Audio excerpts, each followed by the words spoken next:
Hi hello friends, இன்றைக்கி நம்ம சேனலில் என்ன பார்க்க போகிறோம் அப்படின்னா சத்தான கம்பை வச்சு அடை தோசை எப்படி செய்கிறதுன்னு தான் பார்க்க போகிறோம். நீங்கள் ஃபஸ்ட் டைம் நம்ம சேனலை பார்த்தீங்கன்னா மறக்காமல் சப்ஸ்கிரைப் பண்ணி சப்போர்ட் பண்ணுங்கள். இப்போ வாங்க வீடியோக்குள்ளே போகலாம். இந்த அடை தோசை செய்யறதுக்கு ஃபஸ்ட்டு 1 கிளாஸ் கம்பு எடுத்துருக்கேன். இதை ஒரு கிண்ணத்தில் சேர்த்துட்டு அது கூட அரை கிளாஸ் இட்லி அரிசி எடுத்துருக்கேன். இட்லி அரிசிக்கு பதிலாக சாப்பாட்டு அரிசி, பச்சை அரிசின்னு உங்களுக்கு விருப்பமான அரிசி எது வேணாலும் எடுத்துக்கலாம். அது கூட அரை கிளாஸ் கடலப்பருப்பு, அரை கிளாஸ் துவரம்பருப்பு, இது எல்லாத்தையும் சேர்த்துட்டு நல்லா வாஷ் பண்ணி எடுத்துக்குவாங்க. 4-5 டைம் நல்லா வாஷ் பண்ணிவிட்டு நல்ல தண்ணி ஊற்றி 5 ஹவர்ஸ் ஊற வச்சு எடுத்துக்குவாங்க. இந்த அளவுக்கு ஊறினதும் தண்ணியை வடிகட்டிட்டு ஒரு மிக்ஸி ஜாரில் சேர்த்துக்குவாங்க. அது கூடயே காரத்துக்காக 3 வரமிளகா, 3 பல் பூண்டு தோல் உரிக்காமல் அப்படியே சேர்த்துக்குவாங்க. ஒரு சின்ன துண்டு இஞ்சி, 1 ஸ்பூன் சோம்பு, இது எல்லாத்தையும் சேர்த்து ஃபஸ்ட்டு தண்ணி ஊற்றாமல் குறைன்னு இந்த மாதிரி அரைச்சிக்குவாங்க. ஃபஸ்ட்டுலேயே தண்ணி ஊற்றி அரைச்சிட்டோன்னா ரொம்பவும் நைஸாக அரைய மாட்டேங்குது. அதனால் இந்த மாதிரி அரைச்சிட்டு அதுக்கப்புறம் 1 கிளாஸ் தண்ணி ஊற்றி நல்லா நைஸாக இந்த மாதிரி அரைச்சி எடுத்துக்கோங்க.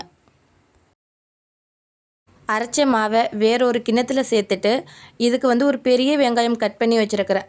வெங்காயம், கருவேப்பிலை, கொஞ்சமாக கொத்தமல்லி தழை இதெல்லாம் சேர்த்துருக்கேன்.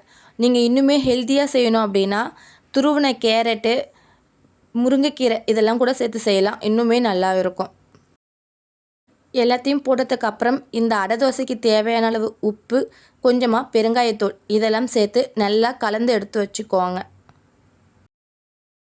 இந்த மாவை புளிக்க வைக்கணும்னு அவசியம் இல்லை. நம்ம அரைச்சதும் உடனே ஊற்றி சாப்பிட்லாம்.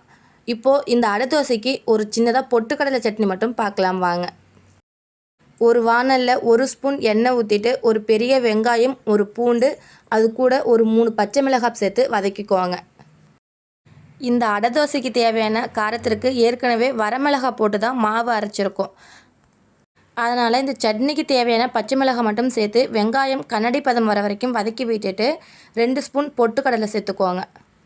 பொட்டுக்கடலை சேர்த்து வதக்கணும்னு அவசியம் இல்லை, அந்த சூட்லேயே கலந்து விட்டுடுங்க. ஆறுனதுக்கு அப்புறம் ஒரு மிக்ஸி ஜாரில் சேர்த்துட்டு இந்த சட்னிக்கு தேவையான உப்பும் சேர்த்து அரைச்சிக்குவாங்க. இந்த சட்னிக்கு ஒரு தாளிப்பு கொடுத்துட்டோன்னா அடை தோசைக்கு தேவையான சட்னியும் ரெடி ஆகிடும். இப்போது ஒரு தோசைக்கல்லை வச்சு தோசைக்கல் சூடானதும் நம்ம அரைச்சி வச்சுருக்கிற மாவை 2 கரண்டியை ஊற்றி தோசை மாதிரி சுட்டு எடுத்துக்குவாங்க. உங்களுக்கு கிறிஸ்பியாக வேணும்னா இன்னும் கொஞ்சம் மெலிசாக ஊற்றிக்குவாங்க. அது கூட 1 ஸ்பூன் எண்ணெயும் ஊற்றிட்டு 2 சைடும் வேக வச்சு திருப்பி எடுத்தோம் அப்படின்னா அடை தோசை சூப்பராக ரெடி ஆகிடும். இந்த ஹெல்த்தியான கம்பு அடை தோசையை சின்ன குழந்தைங்கள்லேருந்து பெரியவங்க வர யார் வேணாலும் சாப்பிட்லாம். உடம்புக்கு ரொம்பவுமே நல்லது. இந்த மாவை புளிக்க வைக்கணும்னு அவசியம் இல்லை, நம்ம அரைச்ச உடனேயே செஞ்சு சாப்பிட்றலாம். அதனால் மார்னிங் பிரேக்ஃபாஸ்ட்டுக்கு ஈஸியாகவே இந்த ரெசிபியை செஞ்சு பார்க்கலாம். ஓகே ஃப்ரெண்ட்ஸ், நீங்களும் இந்த மாதிரி செஞ்சு பார்த்துட்டு இந்த அடை தோசை எப்படி இருந்துச்சுன்னு சொல்லி கண்டிப்பாக கமெண்ட் பண்ணுங்கள். உங்களுக்கு இந்த மாதிரி ரெசிபிலாம் பிடிச்சிருந்தா நம்ம சேனலை சப்ஸ்கிரைப் பண்ணி சப்போர்ட் பண்ணுங்கள். பாய்.